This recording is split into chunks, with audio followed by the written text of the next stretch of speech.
Welcome back, Prairie Wings. I'm Merle, and in this video, we're going to talk about torque to yield versus torque to angle versus what bolts do we actually need to change in this LS.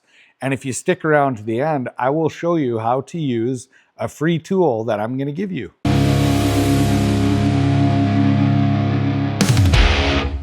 First of all, I want to get the sciencey stuff out of the way. What does torque to yield mean, or to yield mean? Well, to yield means that you have taken and stretched something enough that it is permanently yielded, which means it is deformed or it takes on deformation. So if I talk about a bolt and I measure this bolt and then I torque it up to a torque to yield measurement, when I loosen it off, this bolt is permanently longer. And if I were to use this bolt again, it would get longer again, but it is yielding farther and it will be actually deforming to a weak spot. So when they engineer bolts that are torque to yield that you throw away, they engineer that bolt that you torque it up to your first setting, which is usually a very light foot-pounds, and then you go the number of degrees you want. And that number of degrees is engineered based on the thread pitch to actually deform the bolt permanently, but have it in a spot where it has a lot of grip. Because even if it isn't a torque to yield bolt, you're actually stretching that bolt. And that brings us to the torque to angle bolts. Torque to angle bolts, they are based on the same principle as a bolt that you torque. It's just that it's engineered on this thread pitch to be tightened enough that it stretches accurately to where they want to hold it. But if we use a torque to angle bolt, it doesn't actually permanently deform. So when you take a torque to angle bolt, which is different than the torque to yield, you loosen it off, the length of the bolt is going to be exactly the same as when you before you actually started tightening it.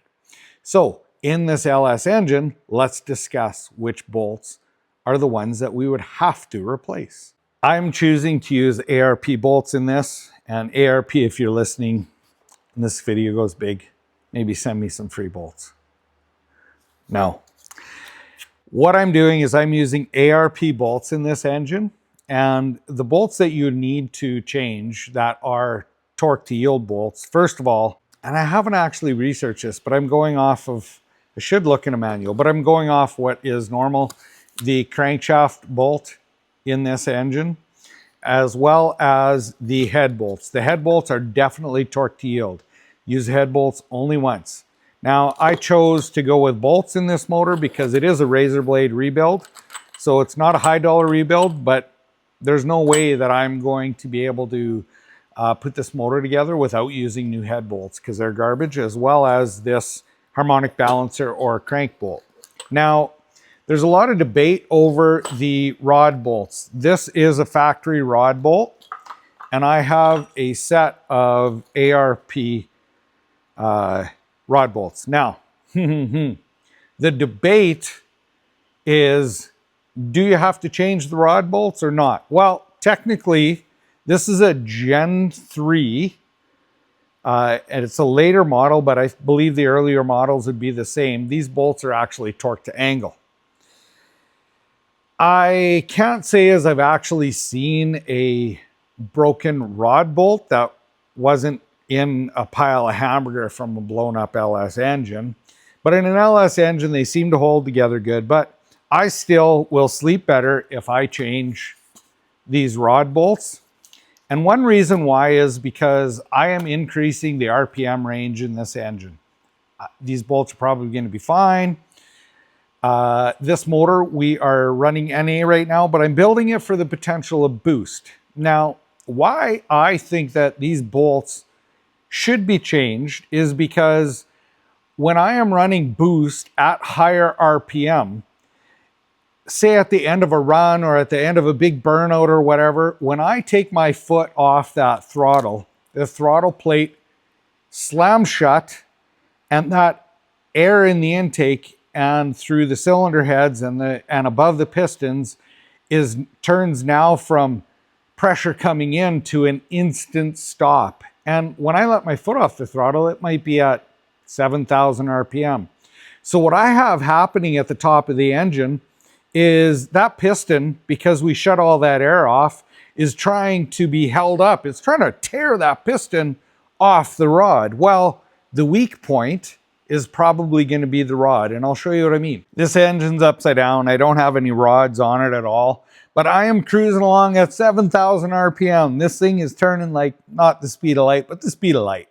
And I have a transmission attached to this and a drive shaft and a differential and the weight of the car holding this back. So when I slam that throttle blade shut, this is still turning, the pistons are hanging on to it, and the weight of the car is having a fight with the top of the piston.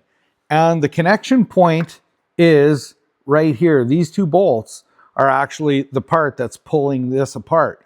So I don't know if anyone's seen at the top of the track an engine fail, but a lot of the time it's because we have that much pressure.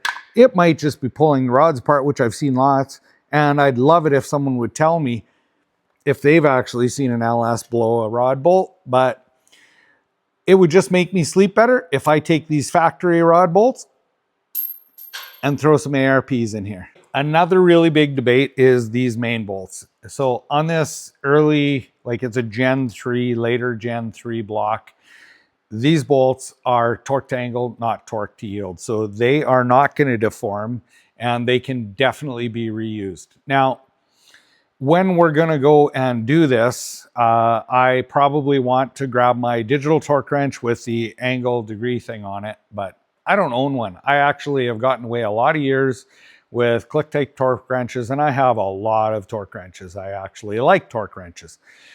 And I'd like to buy a digital one, but I don't see a real need for it yet. Now, what you can do is you can torque this all up with your normal torque wrench, and then you can use this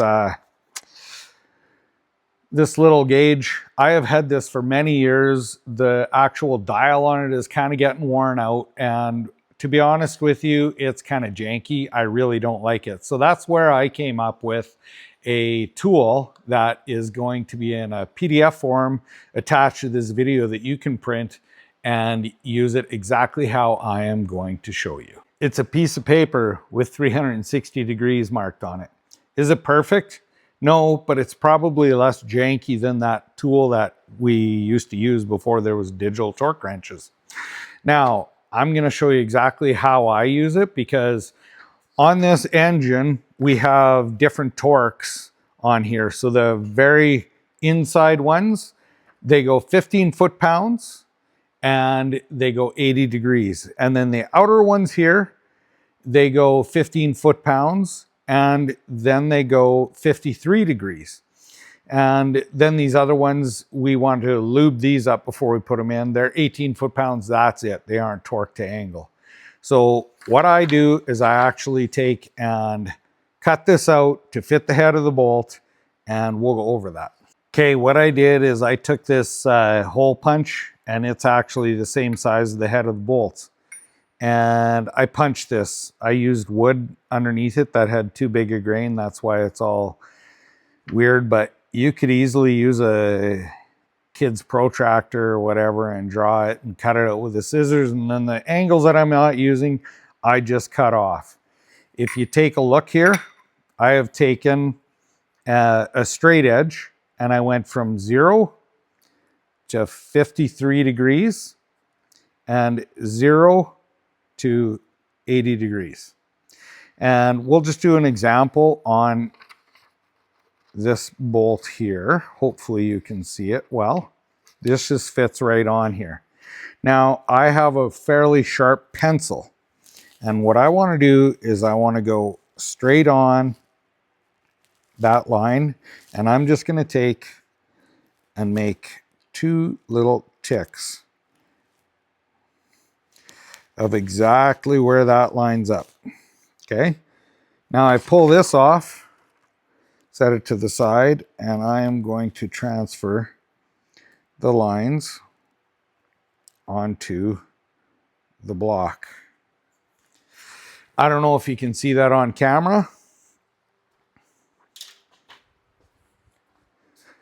The next thing that I'm going to do, so the bolt's tightening in this direction.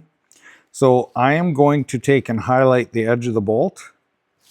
Try and be as centered on that as I can with a really sharp Sharpie. And I am going to draw a line on the block. Now that line is dead on. And so when I turn this, I can see this, and I'm going to want to turn it to that. I get all these marked out. This one here is marked out.